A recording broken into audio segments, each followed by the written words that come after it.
Hello everyone. आज हम कुछ जो 2-3-4 शब्द के टॉपिक हैं उनको जानेंगे जो मैदानी भाग से रिलेटेड हैं। वो आते हैं तो प्रायः आपको समझने में कठिनाई हो जाती है कि इनको क्या कहते हैं।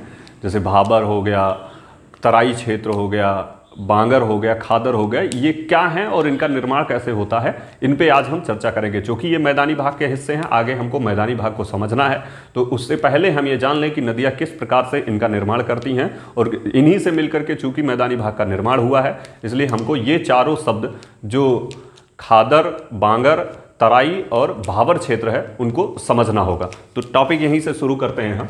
हम जानते हैं कि चूंकि हिमालयी नदियों के प्रवाह के बाद जो वो डिपॉजिट ला करके हमारे यहाँ उत्तरी मैदानी क्षेत्र में डिपॉजिट करती हैं, उसी से उत्तरी मैदानी क्षेत्र का निर्माण हुआ है। तो कैसे वो अपना डिपॉजिट करती हैं और किस आधार पे किन क्षेत्रों को क्या नाम दिया जाता है, ये आज हम समझने की कोशिश करेंगे। उसमें पहला जो नाम है, शुरुआत से समझते हैं। जो नदियां हैं, हम जानते हैं कि शुरुआत में इनका प्रवाह कुछ इस तरीके से होता है, यानी ये बहती हुई आती हैं पर्वतों से, और जब ये पर्वतों से बहती हुई आती हैं तो यहाँ जब ये मैदानी भाग में जब एंट्री करती हैं, प्रवेश करती हैं, तो ये अपने साथ कुछ कंकड़ पत्थर टाइप का बहा करके लाई होती हैं और यहीं पे इसका निक्षेप कर देती हैं।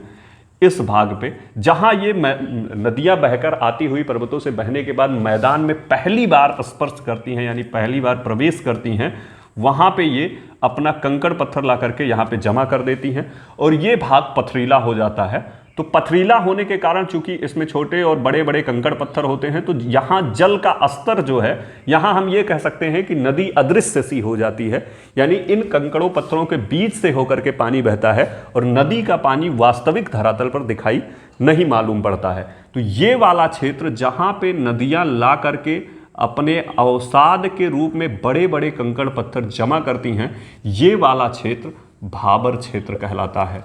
इसे अंग्रेजी में भी भाबर ही कहेंगे, भाबर क्षेत्र कहलाता है। भाबर क्षेत्र, जैसा कि आप जान पा रहे होंगे कि भाबर क्षेत्र वो इलाका है जहाँ पे नदियाँ जब ऊपर से पर्वतों से बहती हुई आती हैं और मैदानी क्षेत्र में पहली बार प्रवेश करती हैं, तो वहीं पे वो अपना जो ऊपर से बहा करके बड़े बड़े कंकड़ और पत्थर लाई होती हैं वहीं पे जमा कर देती हैं, जिससे भाबर क्षेत्र का निर्माण होता है। ये बिल्कुल भी उपजाऊ क्षेत्र नहीं होता है, क्योंकि भाई फसल उत्पादन की दृष्टि से अगर देखें तो जहाँ कंकड़ीला पथरीला इलाका होगा वो उपजाऊ तो होगा नहीं, और दूसरी बात यहाँ नदियाँ अदृश्य हो जाती हैं। तो ये पहला शब्द था भाबर क्षेत्र। भाबर क्षेत्र यही वाला हिस्सा है, इसे भाबर क्षेत्र कहते हैं। इसके बाद नदियां फिर आगे बढ़ती हैं, और जब नदियां आगे बढ़ती हैं तो चूंकि वो पर्वत पे आती हैं तो यहाँ पतली सी बहती हुई चली जाती हैं। मैदानी भाग में प्रवेश करने के बाद हम जानते हैं इनका प्रवाह थोड़ा धीमा होता है और थोड़ी ये चौड़ी होना शुरू हो जाती हैं, यानी थोड़ा सा इनका जो विड्थ है, थोड़ी चौड़ाई है, वो बढ़ने लगती है और प्रवाह थोड़ा धीमा हो जाता है। तब इस क्षेत्र में ये जा करके यहाँ जो अपना गाद वाद भी थोड़ा बढ़ती है और पानी के फैलाव के कारण ये क्षेत्र हल्का सा दलदली क्षेत्र हो जाता है, यानी यहाँ की मिट्टी में हल्की सी दलदलापन आ जाता है, दलदली हो जाती है ये मिट्टी, और ये मिट्टी वाला क्षेत्र ही कहलाता है तराई क्षेत्र। ये तराई क्षेत्र कहलाता है, इसे अंग्रेजी में तराई ही कहेंगे। ये तराई वाला क्षेत्र कहलाता है, यानी जब नदियां मैदान में प्रवेश करने के बाद आगे बढ़ती हैं और धरातल पे बढ़ना शुरू करती हैं तो धीरे धीरे इनकी चौड़ाई थोड़ी सी बढ़ती है और ये थोड़ा सा ज़्यादा विस्तृत जगह कवर करती हैं, और वो विस्तृत जगह जहाँ पे पानी की मात्रा थोड़ी बढ़ जाने के कारण दलदल सा बन जाता है, ये क्षेत्र क्या कहलाता है?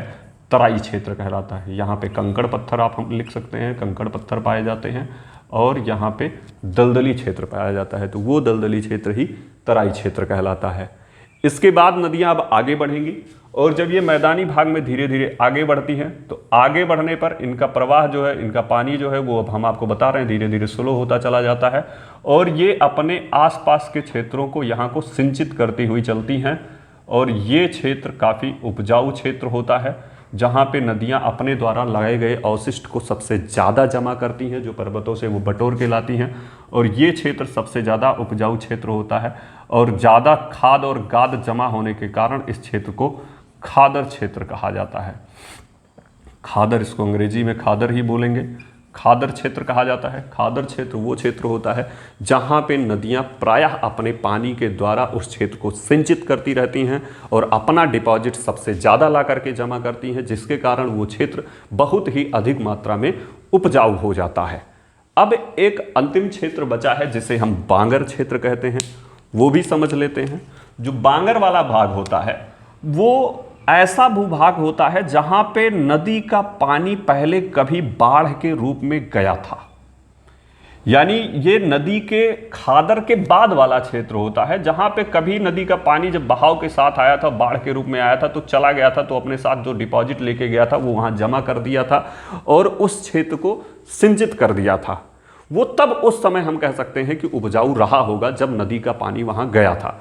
लेकिन एक समयांतराल के बाद चूंकि नदी अपनी रेखा में बहती रहती है तो आसपास के क्षेत्र को तो सिंचित करती हुई चलती है, जिसको हम खादर क्षेत्र बोलते हैं, जो काफ़ी उपजाऊ क्षेत्र होता है। सबसे ज़्यादा उपजाऊ क्षेत्र जो मैदानी भाग का होता है वो खादर क्षेत्र होता है। लेकिन नदी का पानी पहले कभी जिस स्थान पर पहुंचा था और वर्तमान में नहीं पहुंच पा रहा है, जो अब पहले की अपेक्षा बहुत कम उपजाऊ रह गया है, वो क्षेत्र हमारा बांगर क्षेत्र कहलाता है।